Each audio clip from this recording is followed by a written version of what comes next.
மகன், இந்த இடத்துல ஆண்டவர் உன்னை கொண்டு வச்சு உங்ககிட்ட பேசிட்டே இருக்கிறாரு. உங்க சர்ச்சில் கூட்டிட்டு வச்சு கர்த்தர் உங்க பாஸ்டர் மூலமா உங்கள்கிட்ட பேசிட்டே இருக்கிறாரு. நீங்க டிவியை திறந்த ஆண்டவர் உங்கள்கிட்ட பேசுறாரு. நீங்க மொபைலை ஓபன் பண்ண ஆண்டவர் உங்கள்கிட்ட பேசுறாரு. நீங்க பாவம் செய்யறதுக்கு தான் அதை திறந்திருப்பீங்க. நீங்க அக்கிரமம் செய்யறதற்காக தான் அதை ஆரம்பிச்சிருப்பீங்க. ஆனா அந்த ஒவ்வொரு நேரத்திலையும் ஆண்டவர் வந்து உங்கள்கிட்ட பேசிட்டே இருக்கிறாரு.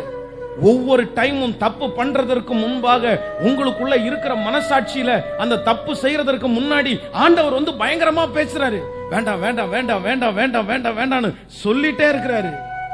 ஆனா ஒரே ஒரு ஜாக்கிரதை, ஆண்டவர் எந்த தண்டனை கொடுத்தாலும் அதை வந்து அனுபவிச்சிடலாம். எந்த தண்டனை கொடுத்தாலும் வாங்கிக்கலாம்.